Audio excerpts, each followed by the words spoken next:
അനുഗ്രഹം നൽകി 94 വർഷങ്ങൾ ഭൂമിയിൽ ജീവിച്ച് ദൈവം തന്നെ ഏൽപ്പിച്ച ഉത്തരവാദിത്തങ്ങളൊക്കെ നിർവഹിച്ച് ആണ് ഈ അമ്മ ഇവിടെ നിന്ന് കടന്നു പോവുക. ഓരോ അമ്മയും നമുക്കറിയാം, നമുക്ക് ഏറ്റവും വേണ്ടപ്പെട്ടവരാണ്. ഒരു അമ്മയുടെ സാന്നിധ്യം, ഒരു അമ്മയുടെ സ്നേഹം അനുഭവിച്ചറിയാത്തവരായിട്ട് ആരുമില്ല. അതുകൊണ്ടാണ് പ്രസിദ്ധയായ കവയത്രി പാടുന്നത്, അമ്മയെന്നുള്ള രണ്ടക്ഷരം നാവിന്മേൽ നന്മതോ സത്യമായി ചിന്തിടുന്നു, നന്മകൾക്കൊക്കെയും ബീജമേ എന്നുള്ളിൽ മേന്മയിൽ ചേർത്തതൻ അമ്മയല്ലോ. പ്രസിദ്ധിയായ കവയത്തിൽ പാടുന്നത്, അമ്മയെന്നുള്ള രണ്ടക്ഷരം തന്നെ എനിക്ക് മധുരിക്കുന്ന അനുഭവമാണ്. എന്നിലുള്ള നന്മയെല്ലാം എൻ്റെ അമ്മയിലൂടെയാണ് എനിക്ക് കരഗതമായിരിക്കുന്നത് എന്ന് കവയത്രി പാടുകയാണ്. അപ്പോൾ ഒരമ്മയുടെ സാന്നിധ്യം, ഒരമ്മയുടെ സ്നേഹം, വാത്സല്യങ്ങള് അനുഭവിക്കാത്തവരായിട്ട് ആരുമില്ല. അമ്മയുടെ സ്നേഹം, വാത്സല്യം അനുഭവിക്കുന്ന മക്കളാണ് എല്ലാവരും. ഈ അമ്മ 9 മക്കളെയാണ് വളർത്തിയത്. അമ്മയുടെ ജീവിത പങ്കാളി മുണ്ടയ്ക്കാട്ട് വൈദ്യർ എല്ലാവരും വിളിക്കുന്ന മുണ്ടയ്ക്കാട്ട് വൈദ്യര് ഈ ഉപ്പുതോട്ട് പ്രദേശത്ത് ഏറെ ആളുകൾക്ക് മരുന്നൊക്കെ നൽകി ശുശ്രൂഷകൾ നൽകിയിരുന്ന ആളായിരുന്നു എന്നാണ് ഞാൻ മനസ്സിലാക്കുക.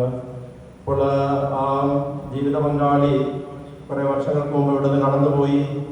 9 മക്കളിലെ ഏതാനും മക്കളും ഇവിടെ നിന്ന് കടന്നുപോയി.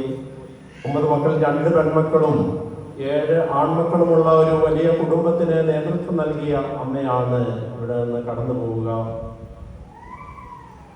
ഈ ഉപ്പുതോട്ട ഇടവകയിലെ എല്ലാ കാര്യങ്ങളിലും അമ്മ സജീവമായിട്ട് പ്രവർത്തിച്ചിരുന്നു. സജീവമായിട്ട് അതിനെല്ലാം ഏത് കാര്യത്തിനും മുമ്പിലുണ്ടായിരുന്നു എന്നാണ് പല ആളുകളും പറയുക. മുണ്ടയ്ക്കാട്ട് ചേർത്തി എല്ലാ കാര്യങ്ങളിലും മുമ്പിലുണ്ടായിരുന്നു. ഇവിടെ വനിതകൾക്ക് വേണ്ടി വനിതാ സമാജം ആദ്യകാലത്തൊക്കെ അമ്മമാർക്കൊക്കെ സംഘടിക്കാനായിട്ടുണ്ടായിരുന്ന ഒരു സ്ഥാപനമാണ് വനിതാ സമാജം. അപ്പോൾ വനിതാ സമാജത്തിനൊക്കെ നേതൃത്വം നൽകിക്കൊണ്ട് അമ്മമാരെ എല്ലാം സംഘടിപ്പിക്കുകയും അവർക്ക് വേണ്ടി വിവിധ മത്സരങ്ങളൊക്കെ സംഘടിപ്പിച്ച് അവിടെ വടംവലിയൊക്കെ നടത്തിയ കാര്യം ഒരിക്കലും ഈ അമ്മേനോട് പറഞ്ഞ് ഞാൻ ഓർക്കുകയാണ്. വടംവലി നടത്തി ഞങ്ങൾ സമ്മാനം മേടിച്ചിട്ടുണ്ട് അച്ഛാന്നുണ്ട്. അപ്പോൾ വടംവലിക്കാനായിട്ട് പല അമ്മമാരും ഇപ്പോൾ പ്രായമായിരിക്കുന്ന ചില അമ്മമാരൊക്കെയും ആ ടീമിലുണ്ടായിരുന്നതാണ്. അങ്ങനെ അമ്മമാരെയൊക്കെ സംഘടിപ്പിക്കുകയും മത്സരങ്ങളിൽ പങ്കെടുപ്പിക്കുകയും അവർക്കെല്ലാം നേതൃത്വം നൽകുകയും ചെയ്തുകൊണ്ടിരുന്ന ഒരു അമ്മയായിരുന്നു. അതുപോലെ ദൈവ കാര്യങ്ങൾക്കെല്ലാം തീഷ്ണതയുള്ള അമ്മയായിരുന്നു. ദൈവഭക്തിയിൽ ദൃഢതയും തീഷ്ണതയും ഇല്ലാത്തവന്റെ ഭവനം അതിവേഗം നശിക്കുമെന്ന് പ്രഭാഷകന്റെ പുസ്തകത്തിൽ പറയുന്നുണ്ട്. അപ്പോൾ ദൈവഭക്തിയിൽ ദൃഢതയുള്ള അമ്മയായിരുന്നു, തീഷ്ണതയുള്ള അമ്മയായിരുന്നു. ഈ ദേവാലയത്തിലെ ആരോഗ്യം ഉണ്ടായിരുന്ന സമയത്തൊക്കെയും ദേവാലയത്തിലെ വിശുദ്ധ കുർബാനയിൽ എന്നും പങ്കെടുക്കുകയും പ്രാർത്ഥിക്കുകയും വിശുദ്ധ കുർബാന സ്വീകരിക്കുകയൊക്കെ ചെയ്തുകൊണ്ട് ജീവിച്ച അമ്മയാണ്. വലിയ ദൈവ ആശ്രയ ബോധം ഉണ്ടായിരുന്നു, ദൈവത്തിലുള്ള വലിയ വിശ്വാസം ഉണ്ടായിരുന്നു. ആ വിശ്വാസത്തിന് അനുസരിച്ച് തന്റെ ജീവിതം ക്രമീകരിച്ചു, മക്കളെയൊക്കെ വളർത്തി. അവർക്കെല്ലാം നന്മയുണ്ടാകാൻ വേണ്ടി ഇപ്പോഴും പ്രാർത്ഥിച്ചുകൊണ്ടിരിക്കുകയായിരുന്നു. കഴിഞ്ഞ നാളുകളിലൊക്കെയും ഞാൻ പലപ്പോഴും ആ ഭവനത്തിലേക്ക് ഇറങ്ങി ചെല്ലുമ്പോൾ, അമ്മയുടെ അടുത്ത് ചെല്ലുമ്പോൾ അമ്മ കൊന്ന കയ്യിൽ പിടിച്ച് അച്ഛന് വേണ്ടിയൊക്കെ ഞാൻ പ്രാർത്ഥിക്കുന്നുണ്ട് അച്ഛാ, ഞാൻ മക്കൾക്ക് വേണ്ടി പ്രാർത്ഥിക്കുന്നുണ്ട്, തിരുസഭയ്ക്ക് വേണ്ടി പ്രാർത്ഥിക്കുന്നുണ്ട്, ഞാനിങ്ങനെ ജപമാല ചൊല്ലി പ്രാർത്ഥിച്ചുകൊണ്ടിരിക്കുകയാണ് എന്ന് അമ്മ പറയുമായിരുന്നു.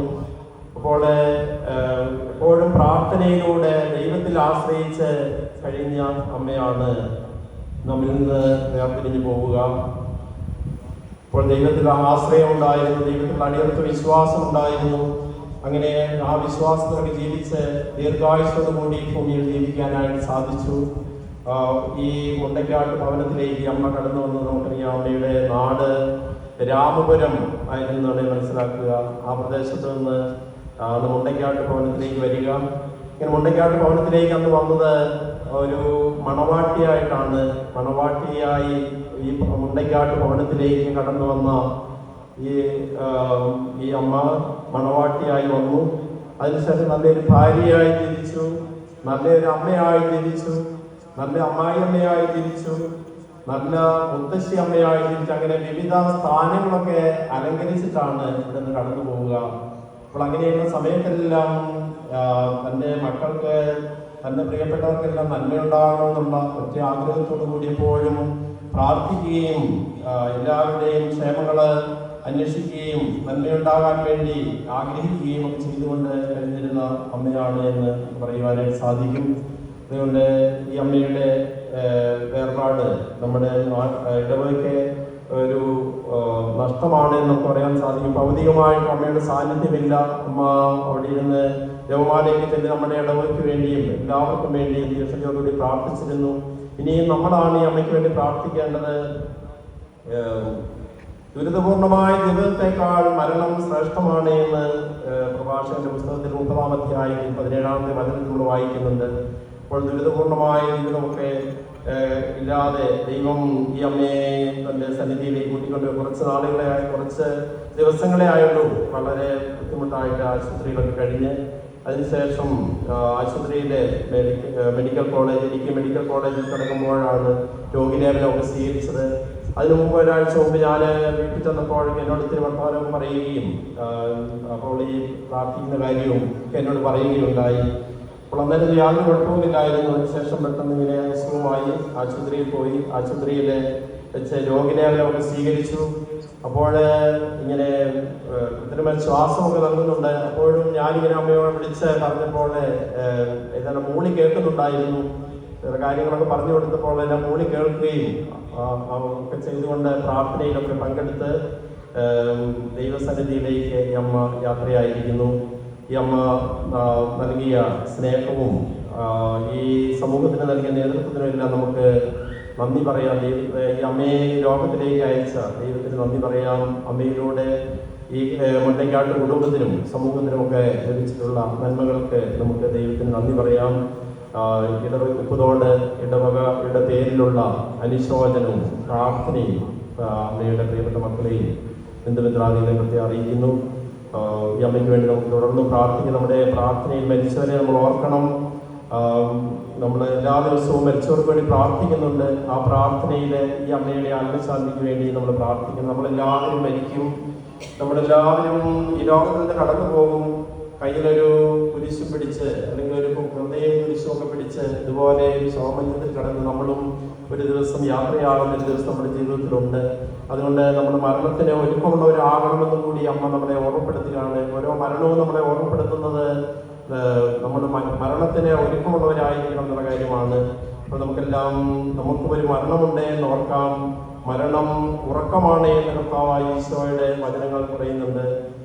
ലാസർ മരിച്ചിട്ടില്ല, അവൾ ഉറങ്ങുകയാണ്, അല്ലെങ്കിൽ ബാലിക മരിച്ചിട്ടില്ല, ഉറങ്ങുകയാണ് എന്ന് കർത്താവ് പറയും. ഉറങ്ങുന്നത് ഉണർന്നെഴുന്നേൽക്കാൻ വേണ്ടിയാണ്, പുനരുത്ഥാനത്തിലേക്ക് വരാൻ വേണ്ടിയാണ്, ഉണർന്നെഴുന്നേൽക്കാൻ വേണ്ടിയാണ്. അപ്പോൾ ഈ അമ്മ ഈ മരണമാകുന്ന ഉറക്കത്തിലേക്ക് പ്രവേശിച്ചിരിക്കുന്നു. ഇനി പുനരുത്ഥാനമാകുന്ന ആ ഉണർന്നെഴുന്നേൽപ്പിന് വേണ്ടി നമുക്ക് ഈ അമ്മയ്ക്ക് വേണ്ടി പ്രാർത്ഥിക്കാം.